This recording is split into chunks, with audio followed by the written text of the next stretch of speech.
Losing $100 feels about as bad as gaining $200 feels good. Read that again. The pain of losing is roughly twice the pleasure of winning.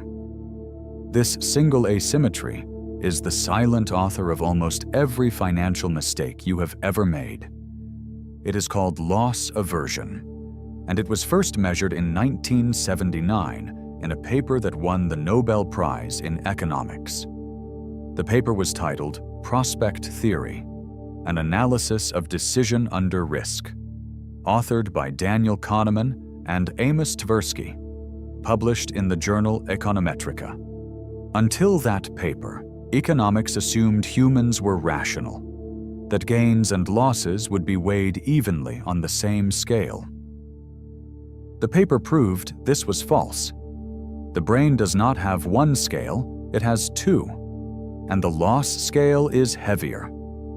The ratio they measured was around 2-to-1. Losses are roughly twice as painful as equivalent gains are pleasurable. But knowing the asymmetry is not the same as feeling it. To feel it, you have to look inside the brain itself. In 2007, a research team at UCLA put 20 volunteers into an fMRI scanner. Lead author was Sabrina Tom. The study was published in the journal Science. Each volunteer was offered a series of 50-50 gambles, win some money or lose some money on a coin flip. The researchers watched which brain regions activated as the gambles changed. What they found was elegant and devastating. When potential losses grew larger, activity in the amygdala and ventromedial prefrontal cortex did not just grow. It grew about twice as fast as activity for equivalent potential gains. The brain was literally weighing losses about twice as heavily as gains. The 2-to-1 ratio was visible on the scanner. The amygdala, the same region that fires when you see a snake, when you hear a loud bang, when you sense danger. Money loss is processed by the same hardware that evolved to keep you alive in a savanna full of predators. This is not a metaphor. It is a wiring diagram. Your brain confuses a falling stock price with a falling spear. And once you understand that, the catalog of money mistakes starts to make terrible sense. You hold losing positions too long because selling activates a loss signal twice as loud as the gain you might have made elsewhere. You buy at market peaks because the fear of missing the gain temporarily overrides the loss circuit until the moment you lose. You leave money in a savings account losing 3% a year because the abstract loss is silent and the imagined investment loss screams. Loss aversion is not a moral failing. It is a feature that worked beautifully for 500,000 years. In a scarcity environment, losing your only food meant death. Gaining a second portion was nice but optional. The evolutionary math made losses literally twice as important as gains. The problem is your nervous system never got the update. It is still running Savannah firmware on a market economy. There is a counter-argument worth honoring.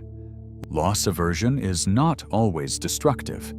It is the reason humans build seatbelts, fire codes, vaccine programs, and emergency reserves.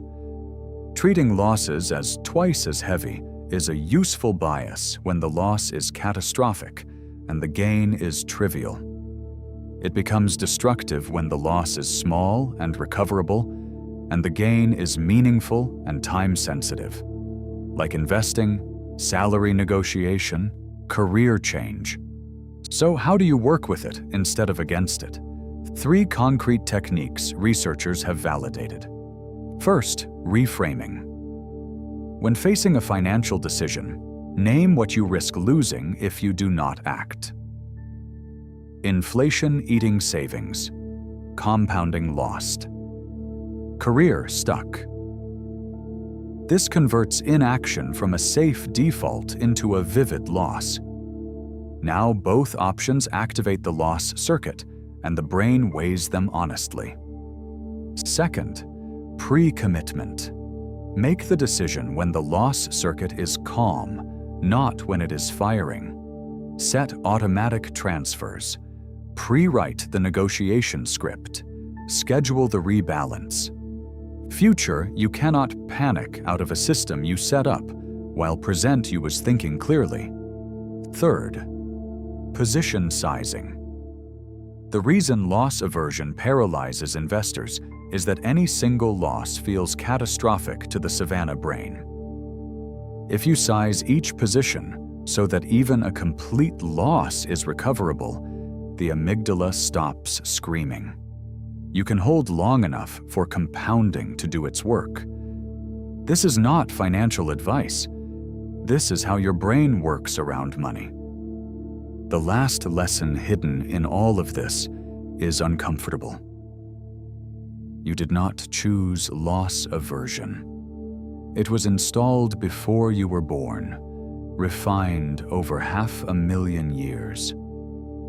But you can decide whether your money lives inside that ancient circuit, or one floor above it where the part of you that can think long-term gets a vote. The fear tax is paid in silence by people who never learn it has a name. Now you know its name. And the price of pretending you do not is the only loss this video is asking you to feel. If this changed how you think about money, share it with one person who needs it. Subscribe so your money brain stays sharp. This is education, not advice. Think for yourself.